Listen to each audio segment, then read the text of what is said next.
porque eu tenho a Paula Furtado aqui comigo, é psicopedagoga, e ela está aqui, é pedagoga, formada pela Pontifícia Universidade Católica de São Paulo, pela PUC São Paulo, com especialização em psicopedagogia, neuropsicopedagogia, pela Facom, educação especial. Hoje a maioria dos professores precisam aprender a lidar com o aluno especial e nem todos têm, né? Às vezes tem traquejo, tem o dom, mas não tem a especialização. Isso é muito legal. Arte de contar histórias, arte e terapia pelo Instituto SEDES, como se pronuncia? Sapien. Sapien, só isso. Só. SEDES Sapien, e também a leitura e escrita pela PUC São Paulo. E você já atuou como assessora pedagógica de escolas públicas, particulares. Então, você entende de criança? Entendo. Bastante. Sim, adoro. Estudou a criança e aprendeu com as crianças E também. aprendi. E até hoje eu trabalho com elas no consultório, né? Então, me abastece bastante. E as crianças, elas são muito francas, são muito sinceras, muito transparentes, muitas vezes até diretas. Demais. E eu imagino que você às vezes passa uma saia justa ali, mas isso é interessante porque a gente percebe que é uma criança que tem liberdade, ela tem conversa, ela tem atenção. E isso não acontece com todas as crianças. Tem crianças que por natureza são tímidas e outras que são tolhidas dessa liberdade. E muitas vezes essa criança vive coisas que ela não pode contar para a mamãe e para o papai. Ela não consegue, Sim. porque às vezes o problema está ali. Às Então eu vezes queria é o que você me próprio. contasse qual é a criança que você atende, a criança que traz para você isso. Então, a criança, quando tem escuta, ela traz tudo, essa mais extrovertida. E quando não tem, a gente pode usar de outras ferramentas, né? A própria contação de histórias é uma ferramenta poderosíssima. Às vezes você conta uma história, a criança vai se identificar na hora com o personagem, né? Porque todo personagem passa por dificuldade. E aí ele vai ver uma possibilidade. Na hora eles começam a falar já. Ah, sabe que eu já vivi uma situação parecida? Sabe que tem um amigo meu que faz isso comigo? Então, a gente começa a perceber já pela história. E oferecer escuta, assim, às vezes através de um desenho. O desenho fala muito. A arte-terapia, ela traduz no desenho, na arte que ele está fazendo, aquilo que ele não consegue falar em palavras. E ele não tem consciência disso? Não tem. Ele desenha, mas ele desenha o que ele está sentindo sem saber que aquele desenho vai dizer o que ele não disse. Sim, pode ser um pedido de socorro inconsciente, Entendi. mas ele não tem essa consciência. Então, muitas vezes você pede para desenhar, então pelo desenho já começa a perceber que alguma coisa não está funcionando bem, né? Então, pelo tamanho, às vezes eles se desenham desse tamanhinho, o resto da classe, todo mundo enorme, sabe? Porque ele se sente menor do que os outros. Às vezes, na situação da casa, da família, tem criança que não se desenha na família. Você pede para desenhar a família, mas cadê você? Ah, é mesmo, porque ele não tem voz, ele não tem escuta lá dentro. Ele é invisível. Ele é invisível no papel, no desenho e é invisível dentro de casa. Dentro de casa. E muitas situações de violência, já percebi muitas através do desenho. E quando eles começam, eles primeiro ficam assustados. Nossa, por que eu estou te contando isso, né? Então, já tiveram situações que eles ficaram assustadíssimos de contarem. Mas depois você vai perguntando, vai acolhendo a criança, ela entrega o jogo. Através da história, a história é um start, assim, precioso para a gente conseguir acessar a criança e descobrir o que está acontecendo com ela. Agora há pouco, no início do programa, até pedi às pessoas que se soubessem de alguma coisa, que compartilhassem aqui conosco, mas existe um silêncio muito grande, um silêncio dentro da família, o silêncio imposto na criança, existe o silêncio dos vizinhos, e esse silêncio faz mal para a criança. Faz. Porque as pessoas não sabem como agir, não sabem Sim. como ajudar, não sabem como chegar. naquela família, naquele problema. E quem vai sofrendo com tudo isso, você está relatando os casos, são as próprias crianças. Que às vezes é normatizado, né? Porque assim, os pais também sofreram violência e aí fala, mas eu sobrevivi, então eu posso usar da mesma maneira, porque a violência às vezes não é só física, mas é verbal, né? É psicológica, é quando solta umas frases, você não faz nada certo, porque a criança derrubou uma água, que se fosse o adulto ninguém ia falar isso para ele, né? Certeza. Agora para a criança já tudo vira uma coisa muito grande. Então tem que tomar cuidado com a forma de falar, com o que fala para a criança, né? Então pode até colocar, olha, se você tivesse tomado mais cuidado, né? Eu já tinha avisado que o copo estava aí. Pode colocar, não é que é para falar que tudo que a criança faz tá certo, mas a maneira como eu coloco, sem colocar a criança para baixo, né? Dela se sentir que não faz nada correto. Tem uma criança que essa semana mesmo ela escreveu, ela foi desenhar o pai e ela escreveu, você não faz nada certo. Então, olha Era aquilo que aquilo já está encalacrado dentro dela. Já está tudo aquilo, eu não faço nada certo, eu não tenho jeito mesmo. Então, às vezes vem crianças muito pequenas com muita culpa, porque ela acredita, porque o pai e a mãe que estão lá para proteger e não me protegem, e não me dão essa segurança, essa autoestima, então é porque eu não sirvo para nada mesmo, é porque eu não faço nada certo. Então, isso tem coisas reflexos, porque essa criança vai crescer. Isso vai refletir de alguma forma na vida dela? Sim. A segurança vem de casa. A criança, ao mesmo tempo que eu elogio, é o que embasa, a parte também de frustração tem que aprender em casa. Então, ele tem que aprender a se frustrar. Não é aquela coisa que tem que dizer tudo que a criança faz é lindo. Não, a criança faz coisas erradas, ela às vezes se envolve em situações perigosas. Então, tem que ser pontuado para a criança, tem que ser dito não para a criança. Mas também a validação é muito importante. Né? Quando ela faz as coisas corretas, quando ela faz alguma coisa espontaneamente, tem que ser validado. O mundo pode validar as pessoas, mas se ele não tem a validação em casa, vai ser uma criança insegura. E vai ser uma criança, um adulto inseguro, um adulto que também educa com violência ou sem tanto acolhimento, né? Então, se a gente cuidar da infância hoje, a gente está cuidando dos nossos adultos do futuro, né? Para ter uma sociedade melhor, mais justa, mais humana, né? Mais Quais são acolhente. as principais violências que acontecem? Porque nós estamos citando aqui na nossa conversa, mas daria para nós elencarmos? Por exemplo, você falou o pai que apanhou, a mãe que apanhou, acaba batendo na criança também, achando que isso é normal. Sim. Essa seria uma violência. É uma violência. Quais os outros tipos de violência que as crianças passam? Tem a violência psicológica. Eu tenho muitos exemplos, às vezes, sabe, do pai que só elogia o filho que tira as boas notas e aquele que está lutando lá e que, às vezes, merece um elogio também pelo esforço, pelas pequenas conquistas, não leva, né? Ou está sempre sendo criticado, né? Enquanto comparando com o irmão ou com o primo ou com outra situação. Tem essa violência emocional também, né? Dessas falas. Você não faz nada certo, eu desisto de você. Uma criança chegou essa semana no meu consultório falando, minha mãe falou que desiste de mim.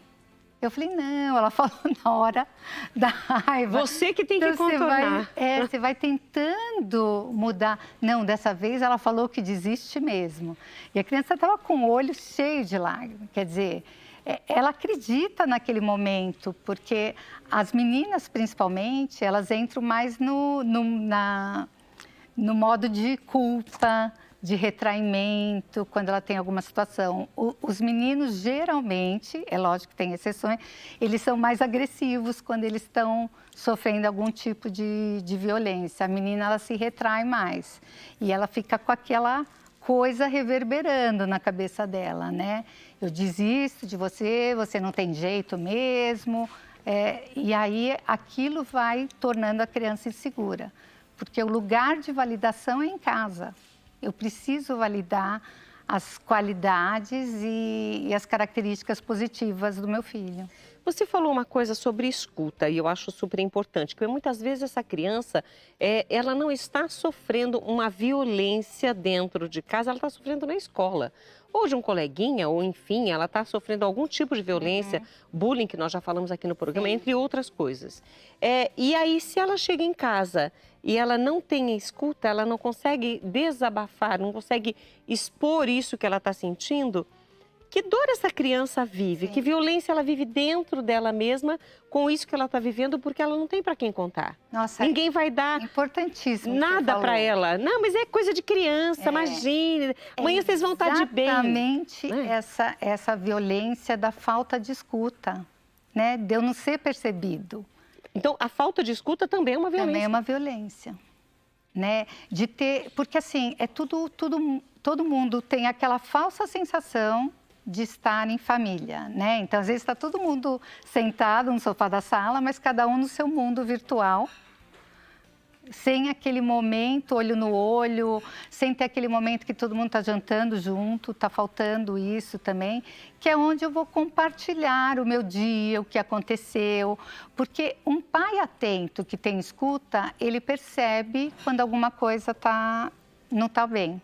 Então, nós vamos voltar nesse tema, porque nós vamos para um rápido intervalo e a gente volta já na companhia da Paula para a gente entender esse universo da criança e, se possível, com grande esforço de todos nós, tirar todas as violências da vida delas. Mas a gente conversa sobre isso depois do intervalo. Um copo d'água e a gente volta já.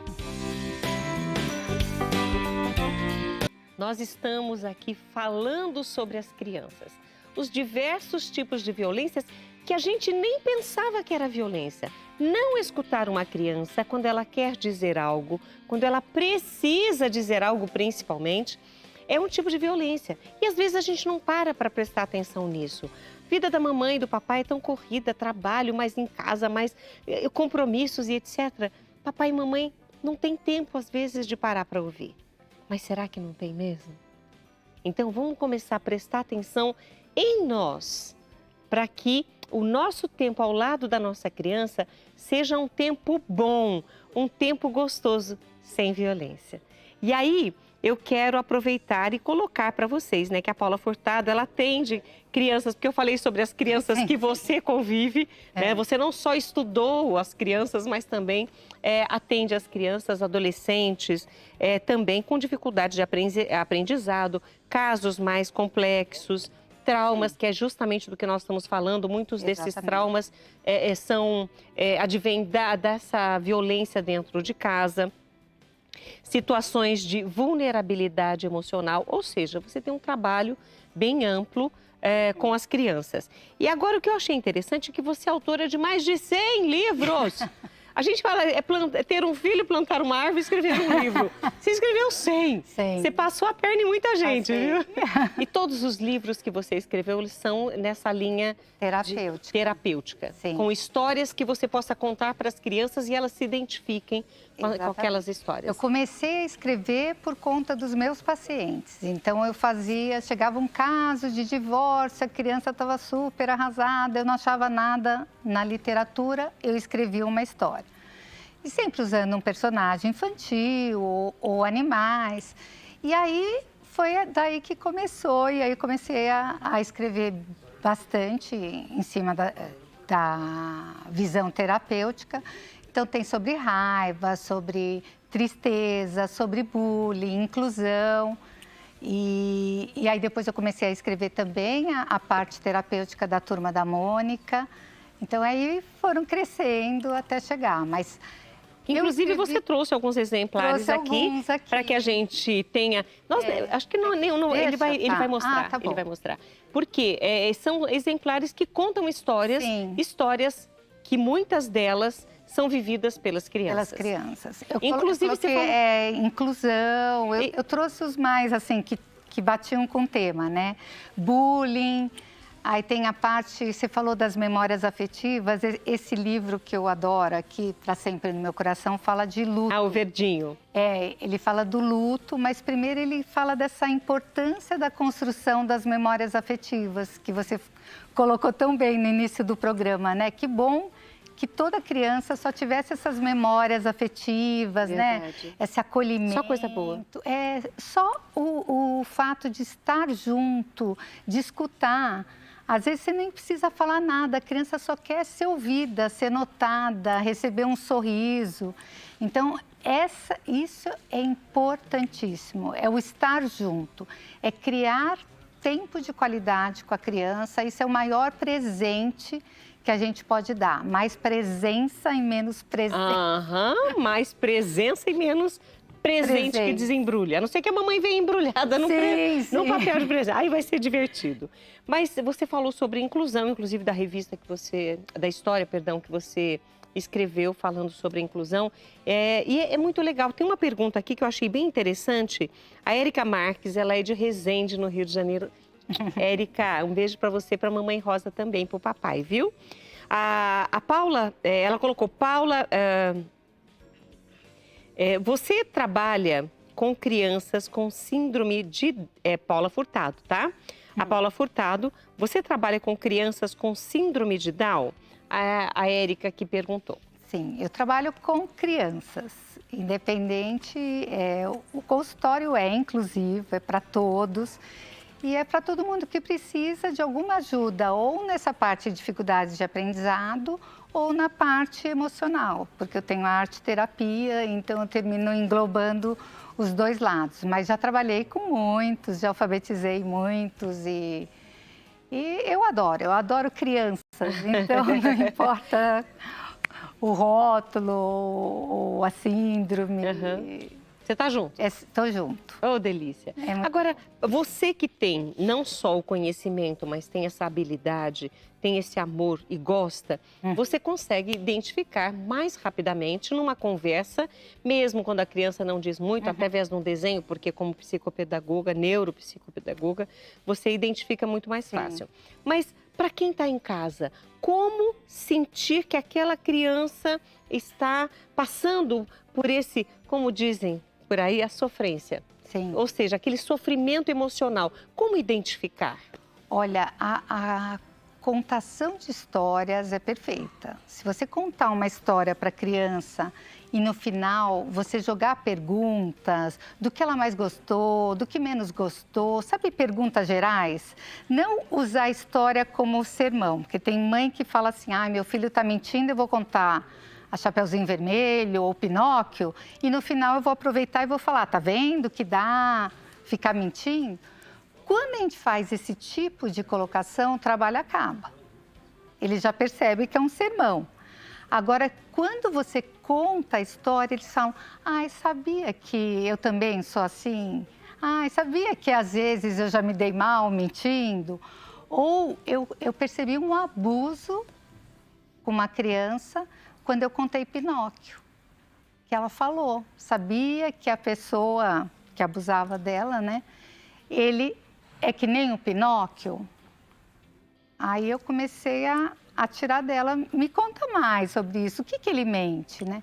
Ela entregou tudo, com uma história, e ela ficava me pedindo toda hora o Pinóquio. E eu falei, alguma coisa está errada, né? Porque ela tinha algumas características. Ela queria achar um meio de usar a história para contar. E a história, eu desconfiava que era abuso, então eu queria contar a Bela e a Fera, que é uma história mais para abuso, né? Que é aquela figura mais monstruosa e tal. E na hora ela falou, não, eu quero Pinóquio. Aí eu joguei uma dinâmica e falei, você conhece alguém que mente que nem o Pinóquio? Aí ela entregou tudo. Então, às vezes, com a literatura, porque assim, tem alguns livros que eu escrevi assim, ou que eu utilizo, que já tem um objetivo específico. Mas, para quem é leigo, não sabe qual história eu vou contar que eu estou desconfiada disso. Qualquer história, qualquer conto, ela tem esse acesso direto ao inconsciente. Então, ela faz a criança perceber que tem um problema ali e que também tem possibilidades de saída do conflito. Então, ela termina ela mesma trazendo a questão dela e a gente, ouvindo a criança, a gente consegue ajudá-la, né? Mas estando junto, colocando para a criança, isso é importantíssimo, falar para a criança que não existe segredo com pai e mãe. E que se alguém fala que a situação é segredo, que não pode contar, tem que reforçar de tempos em tempos isso. Porque às vezes fazer a criança o abusador ou aquele que violenta de alguma maneira, ele está muito perto. Geralmente, são pessoas que a gente confia. Então, por isso que a criança fica naquela dúvida. Eu que estou errada, eu que estou interpretando mal. Então, tem que contar para ela, porque geralmente tem essa fala, ó, é um segredinho nosso. Então, reforçar. Se alguém falar que é segredo, não é segredo. Você tem pai e mãe, a gente não tem segredo. Né? Agora, a responsabilidade, a gente está falando aqui de pai e mãe, de dar atenção, de orientar, mostrar para a criança que ela precisa confiar na mamãe e no papai e contar as coisas que ela está vendo ou está sofrendo. Isso é importante, mas a responsabilidade também é de quem está na escola, as outras pessoas da família. Quem são os responsáveis também em ajudar essa criança? Acho que todo mundo que perceba que alguma coisa está diferente, né? Porque a criança, quando está sofrendo algum tipo de violência, ela muda o comportamento. Se é uma criança muito extrovertida, começa a ficar quieta, ou era uma criança quietinha e começa a ficar agressiva. Então, alguma coisa está acontecendo. Eu acho que qualquer um que tem uma convivência com essa criança pode tentar ajudar. E se desconfiar mesmo, tem aí o Disque 100. Ia falar isso, os canais de denúncia, é bom? É bom saber, tem o Disque 100. Então, às vezes as pessoas falam, não, a gente não vai se meter, cada um sabe a sua maneira de educar. Não. Mas dá para fazer a denúncia de forma anônima também, dá para fazer de forma anônima, dá para falar com o conselho tutelar. Então, assim, muitas vezes no consultório, quando eu percebi, eu recorria ao conselho tutelar.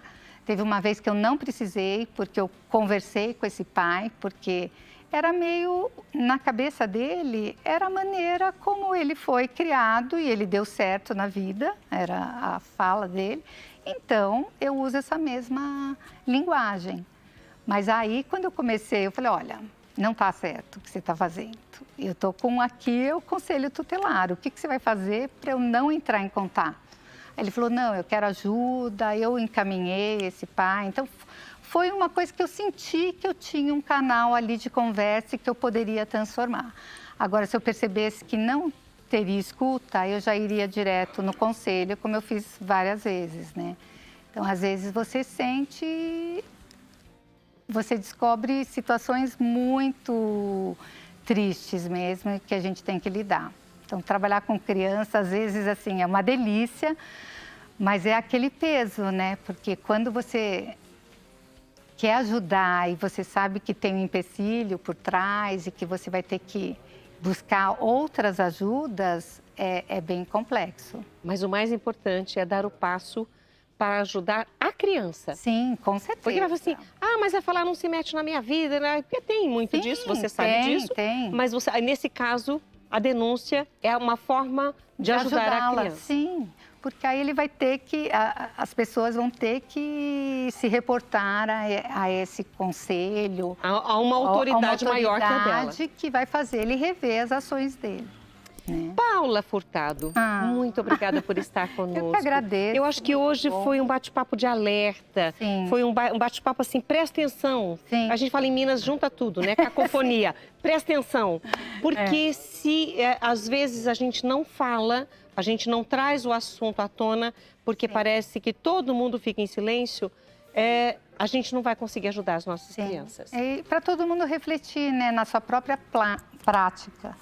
O que eu estou fazendo, o que eu posso fazer melhor, né? Todo mundo tem coisas a refletir e a melhorar, né? Com Dentro certeza. de casa, na escola.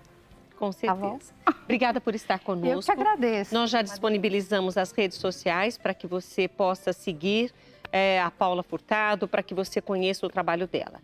E agora nós vamos para o nosso intervalo E eu só queria contar uma coisinha rapidinha para vocês. Como jornalista, eu fui uma vez fazer uma matéria sobre Natal. E nós fomos num cortiço. Eu falo cortiço porque eram muitas casinhas pequenininhas que entravam num corredorzinho. E nós fomos fazer um Natal diferente para as crianças. Nós levamos coisas de comer. Aí fomos com o cinegrafista, com a equipe de produção e etc. E nós levamos brinquedos. Tem X meninas, X meninos. O que você leva? Bonecas e bolas. E tinha uma menininha que ela não participava de brincadeira nenhuma, ela só ficava encostadinha olhando a gente brincar. E eu brinquei com as crianças, eu fiz festa e tal. E na hora de distribuir os presentes, a hora que eu entreguei a boneca para ela, ela falou assim, não quero. Ela não tocou na boneca. Ela falou, não quero. Eu falei, e aí não tinha outro presente, eu só tinha a bola para os meninos e a boneca para as meninas. E aí ela falou, eu não quero. Eu falei, aí eu olhei para a produção, e agora o que a gente faz? Aí um dos meninos falou, dá a minha bola para ela, tia. Ai, que lindo. E aí, claro, que tinha um responsável do lugar com as crianças, longe dela, eu perguntei, por que ela não quis boneca? Porque o agressor dela, o abusador dela, através de uma boneca, pegou essa criança. Então, ela tinha horror de bonecas, só que nós não fomos avisados. Então, às vezes, a gente também tem que prestar atenção de que forma a gente chega nessa criança.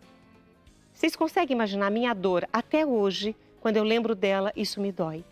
Porque eu queria tirar aquela dor dela e eu não pude fazer isso.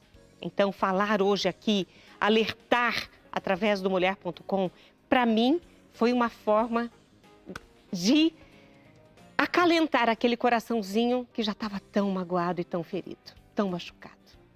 Nós vamos para o intervalo e a gente volta já. Ai, que